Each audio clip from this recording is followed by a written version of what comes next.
Have you ever had the experience where a thought, emotion, feeling, or experience just feels stuck, solid, like you don't know what to do with it, but it definitely feels lodged inside you somehow?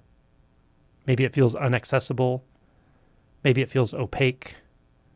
Maybe it feels heavy, but you're not sure how to approach that, what to do with it. You can kind of ignore it, assuming it'll just kind of go away, but it still seems to be there. Maybe it sticks around for a few days. Maybe it sticks around for a few weeks. For some people, it may stick around for a lot longer. So what do you do when something feels stuck in this way? Or what can you do? Well, I'm not going to say I have the definitive answer, and making this video is not going to solve every problem or address every possible iteration of this kind of experience, but I can give you some valuable approaches to try and see what happens, see how that does affect your experience, see if you can find some more clarity, intimacy, more fluidity with that experience. So first of all, I would say just take a few minutes to kind of sit, relax, notice any areas of the body that feel tight, that feel like there's a sort of tension that you can just kind of put attention on and relax a little bit. Notice the space around you. Notice the sounds. Notice the sensations in the body to the degree you can. Notice the breathing, the pattern, the depth of breathing. Does it feel light? Does it feel heavy? Does it feel effortless or effortful? So just kind of take in all of these experiences to get yourself sort of centered and present. Now, turn your attention to whatever it is that feels stuck. Don't worry about whether you can define it sharply, clearly, or precisely. Don't worry about even if you don't know if it's an emotion or a thought or a feeling or what it is. Just turn attention to it however that works for you. Also, don't force your attention to the experience. Don't try to muscle this experience. Rather, just let the experience become obvious. Let it call your attention to it. Let it speak with whatever voice it needs to speak with. And I say speak, I don't mean words necessarily. I just mean whatever the primary experience of it, let that be what speaks to you, what calls your attention, what settles your attention into it. And just take a few minutes to do that as well. Now, I'm not going to have a long pause in the video, but you could always pause the video and do that yourself. Now, once you have some attention in the experience, maybe it's not in the experience, maybe it's around the experience, maybe it's directed toward the experience, then what I want you to do is just ask yourself very simply, or ask the experience, are there any labels here? Is there anything that sticks out? Like the label of an emotion, for instance. Maybe sadness. Maybe frustration. Maybe heavy. Maybe fear or scared or I'm scared. Could be anything. It may not be an emotion tone. It may just be something that feels like a kind of tension or tightness. Maybe you'll even have that label.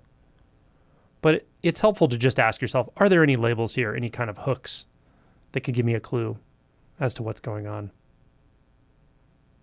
And you could sit with that for a while as well. Now, you may not get anything with this question. It may not bring any answers, any words. And if it doesn't, that's totally fine. It's totally fine. However this goes for you is the right way. These are suggestions. They're not exact steps that you have to make sure you complete before you go on to the next step. In fact, as you go through this, if you do it more than once or you pick it up as a practice, you'll design your own way of doing it, or you'll intuit your own way of doing it. That may not be exactly like I'm talking about. It may be very different than the way I'm pointing, but at least attempting to kind of feel into these steps may help you develop that. So don't hold yourself to some high standard of understanding exactly what I'm saying or finding exactly what I am pointing to, because it's really about your own process. It's not about my process or my instructions. It's just a way of exploring. So if you have found any labels, that's great. If so, it can help to just sit with that. Like, for instance, if you found a label that says sadness, then you can just ask yourself, what does it feel like to feel sadness? Can I feel this sadness a little more fully right now? Where do I feel sadness in the body? Does acknowledging it change anything about the experience? Does it cause the sensations to move? Maybe from the heart space up into the face or the jaw, down into the hands. Maybe it radiates outward. Maybe it radiates inward. There's no right answer. It's just how it is for you. But you can ask yourself these questions and just dial into it more. How does it feel to feel sad? And it could be anything. If it's heavy, how does it feel to feel this heaviness? What is heaviness like in my experience right now? Just to sort of dial into the experience of it. And when we do this, and as we ask all these questions, it's really helpful to not be judgmental. Meaning, don't judge yourself and don't judge the experience. If you find an experience or idea or thought or reaction that makes it feel like this is wrong, what I'm feeling is wrong, or who I am is wrong, then notice that. Notice, oh, okay, there's resistance here. There's resistance. There's a no here. Where do I feel that? How does it feel to feel resistant? How does it feel to say no? Right? So just take what comes and directly address it, directly accept it, directly explore it. Okay, so once we've taken that step, if you've taken that step and sort of explored the deeper experience of it based on the label that you received, then you can move on to the next suggestion, which is you can ask yourself, is there a story attached to this? Is there a narrative attached to this? Now, I know some of my non-dual friends, especially people who are hardcore, will say like, well, there's no value in that. There's no labels and stories. Like that's antithetical to realization, antithetical to awakening. And I would say certainly with an initial awakening, with that initial one-pointed approach, with that initial discarding of all identity hooks and thoughts about I and so forth, and just going beyond all of that conceptuality, in that space, in that practice, in that way of working, that's probably true, that you don't really need to delve into narratives and so forth. But if you're working through this kind of thing, if you're doing this shadow work, maybe you've already had awakening, and this stuff keeps coming. You've been at it for 7 or 8 years, and you're trying to recreate that awakening. You're trying to recreate the spaciousness, but the heaviness just keeps coming. Well, maybe it's time to do some work. That's what we're talking about.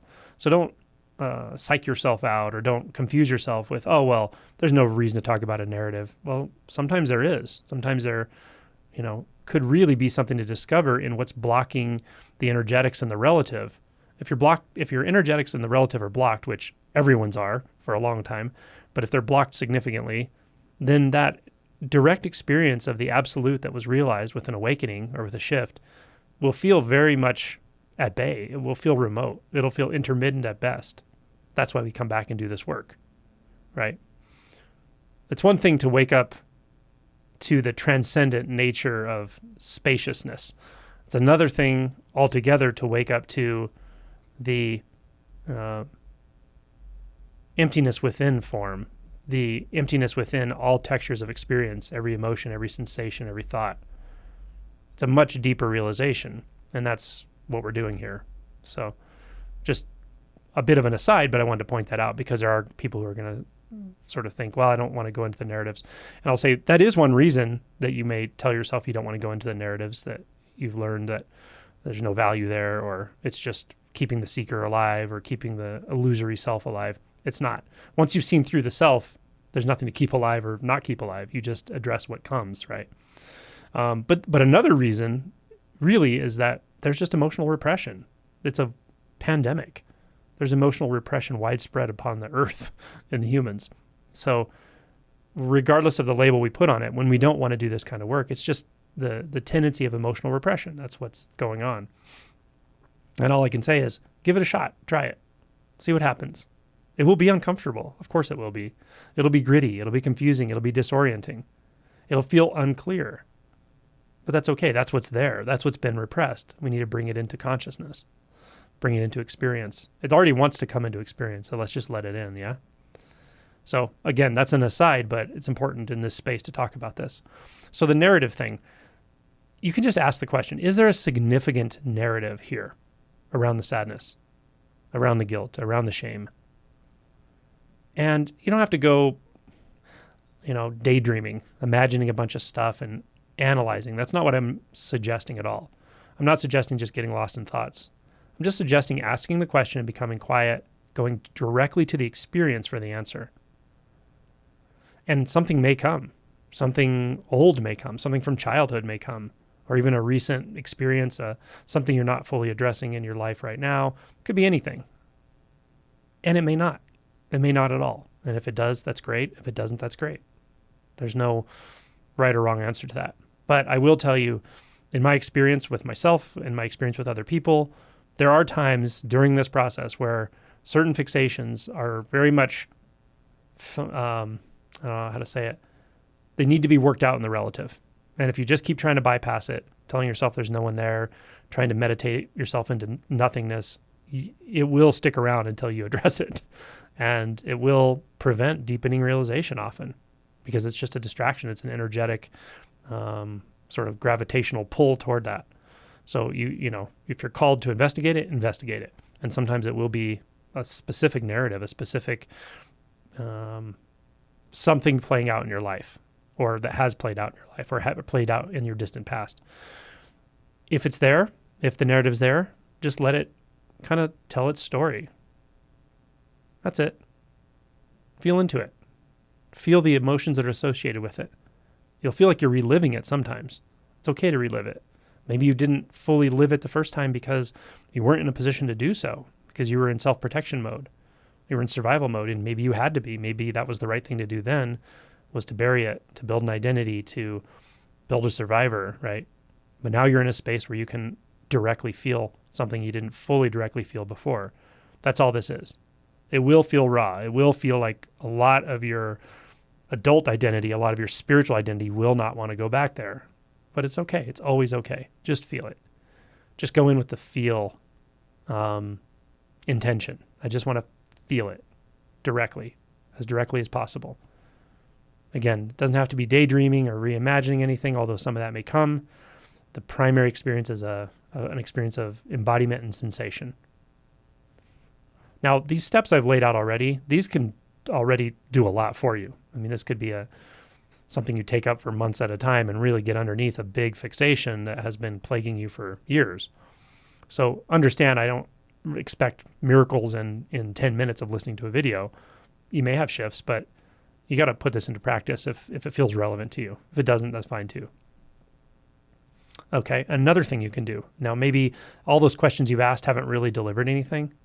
Something just feels still stuck, but don't really know why or what, or how to address it, or what label or story. That's fine. That will happen as well. In fact, often as realization deepens, you'll have more of this where something just feels energetically stuck, fixed. It may feel, again, opaque, like I just can't see into it, but I know it's there. There's something, I just can't reach it. Yeah. So now what? What do we do now? Well, I want to explore the experience of it directly, right? That's this next part, and that is, if it feels stuck, for instance, what am I taking reference from to know that there's stuckness here? Now what I want you to do is not think about this. It's not intuitive. It's not, conceptual. It's intuitive. So I want you to really just dive into the experience, but be as experience close as possible. So for instance, if you're in a pool of water and then you suddenly notice a shining key or like just a shining object at the bottom, I want you to swim down to the bottom and get as close as you can to see it as closely as possible, to feel it directly. It's that kind of a thing. I want you to get as close as you can to what feels like stuckness. Now, as you do this, in your own experience, in real time, now as you do this, don't